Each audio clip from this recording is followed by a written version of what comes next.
चलो स्टूडेंट, आज आप लोग को ट्रिपल सी क्लास रामघाट में आप लोग का स्वागत है। आज आप लोग के बीच में 10th क्लास का एक फर्स्ट चैप्टर है यूरोप में राष्ट्रवाद। यूरोप में राष्ट्रवाद से संबंधित आज आप लोग को हम पढ़ाने जा रहे हैं। बेहतर लगता है तो आप लोग इसे अध्ययन कीजिए। जैसा कि आप लोग के बीच में एक शब्द है यूरोप में राष्ट्रवाद, इसमें दो शब्द हैं, यूरोप और राष्ट्रवाद। यूरोप के बारे में आप लोग को बता दें कि विश्व में यूरोप जो है एक महादेश है और ये जो राष्ट्रवाद है यही हमारा प्रमुख शब्द है। राष्ट्रवाद आपसे एग्जाम में पूछ सकता है कि राष्ट्रवाद क्या है। तो राष्ट्रवाद एक भावनात्मक गुण है। भावनात्मक गुण कहने का मतलब हुआ कि अपने देश के प्रति सोचने समझने की जो भावना होता है उसे हम राष्ट्रवाद कहते हैं। तो राष्ट्रवाद तो अपने देश के प्रति हम क्या क्या चीज सोचते हैं, तो राजनीतिक दृष्टि से सोचते हैं, भौगोलिक दृष्टि से सोचते हैं या देशभक्ति दृष्टि से हम सोचते हैं, यानी किसी भी दृष्टि से हम अपने देश के प्रति जो हम सोच रखते हैं उसी को हम भावनात्मक गुण को हम राष्ट्रवाद कहते हैं। यह राष्ट्रवाद का विकास या राष्ट्रवाद का सर्वप्रथम प्रयोग, राष्ट्रवाद का जो सर्वप्रथम प्रयोग जो हुआ था वो हुआ था 1789 ईस्वी में फ्रांस की क्रांति में। फ्रांस की क्रांति में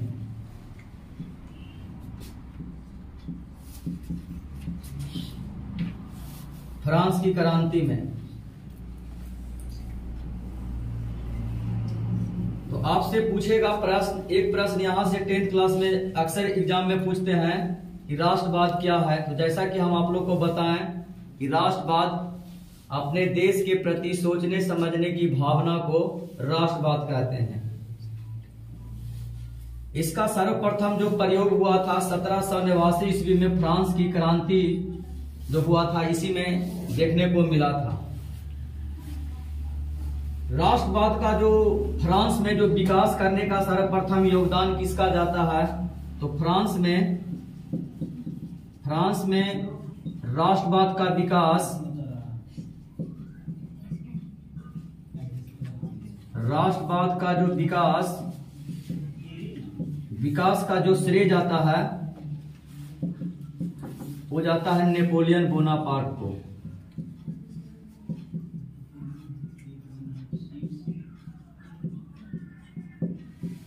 नेपोलियन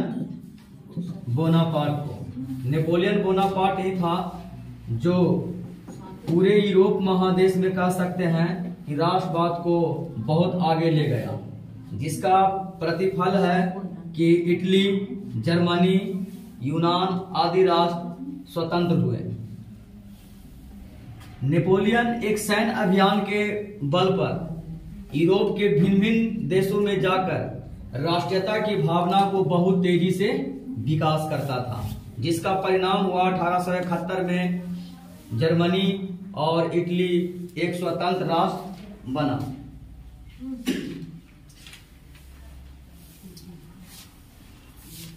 इसके बाद यहाँ के बाद आप लोग से प्रश्न पूछेगा कि नेपोलियन का यह जो अभियान कितना ईस्वी तक चला। तो नेपोलियन का जो यह अभियान था 1814 ईस्वी तक चला था। इस अभियान और उसके बाद 1800 अर्थात हम कह सकते हैं कि नेपोलियन का जो पतन है 1814 ईस्वी में हो गया था। नेपोलियन के पतन के बाद 1815 ईस्वी में वियना सम्मेलन हुआ था।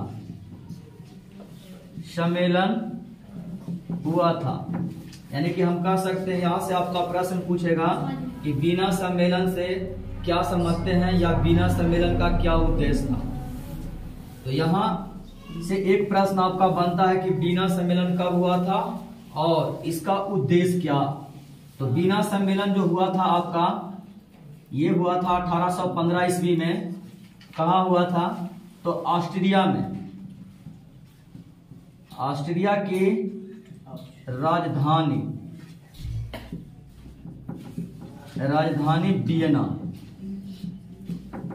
बीना में। ऑस्ट्रिया की राजधानी बीना में। इस सम्मेलन को कौन बुलाया था? तो बुलाया था आपका ऑस्ट्रिया का चांसलर जो था,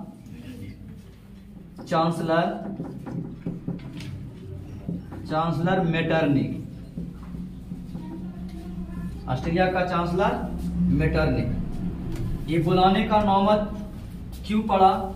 क्योंकि जब नेपोलियन का सैन्य अभियान चला था तो इटली हो, जर्मनी हो और देशों में जाकर राष्ट्रीयता का भावना जब विकास किया तो इससे पूरे विश्व पर ही इसका असर पड़ा और लोग राजतंत्र को त्याग कर लोकतंत्र की ओर बढ़ने लगे, जिससे यूरोप महादेश में राजतंत्र का सत्ता का जो बागडोर था वो हिलने लगा,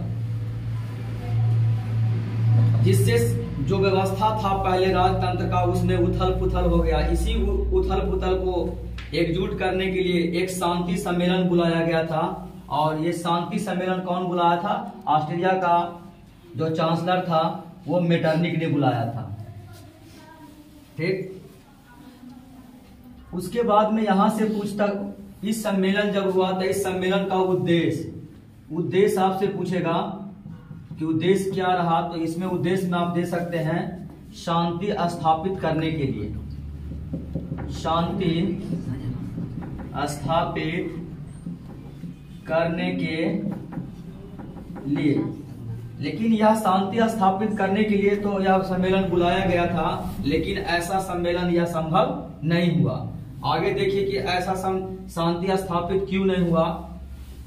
क्योंकि इस सम्मेलन के जरिए इटली को कई राज्यों में विभाजित कर दिया। इटली को दो राज्यों नेपलस और लिख देते हैं, नेपलस और सिसिली, ये दो राज्यों में इसको विभाजित किया था। और ये दो राज्य को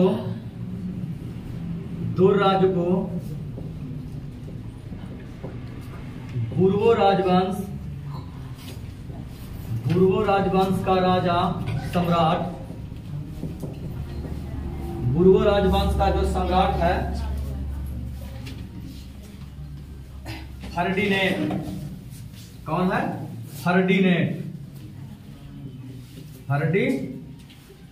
को यह सौंप दिया। और तो इस प्रकार से नेपोलियन मेटरनिक ने इटली का कई राज्यों में विभाजन करने का सिलसिला शुरू कर दिया। उसके बाद में है इटली का लोमांडिया।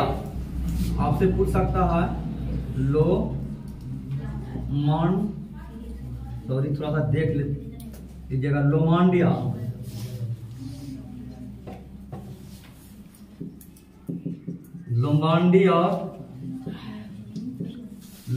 और आपका वेनेसिया।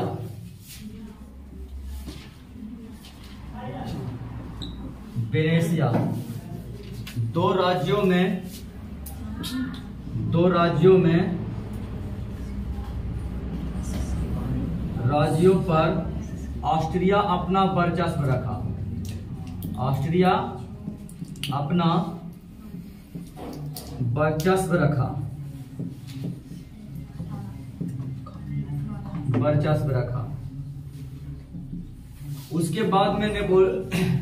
उसके बाद में मेटरनिक ने इटली को और कई राज्यों में विभाजित कर दिया।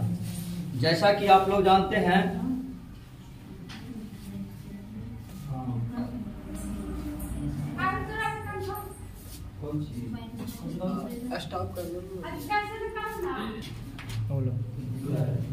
जनेवा और शारडिया,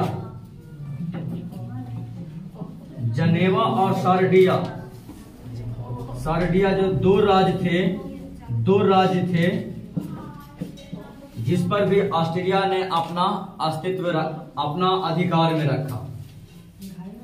इस प्रकार से इटली को कई राज्यों में उसे विभाजन किया गया। अब आते हैं जर्मनी का। जर्मनी में 39 राज्यों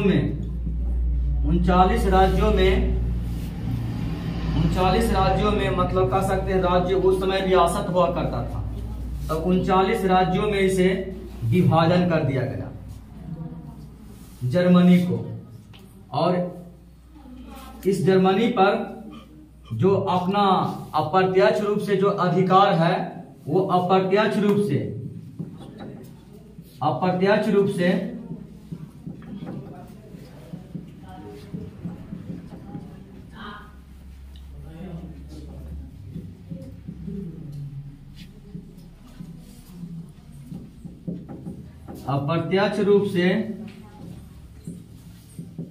ऑस्ट्रिया अधिकार में रखा। इस प्रकार से जर्मनी को भी कई राज्यों में विभाजन किया गया।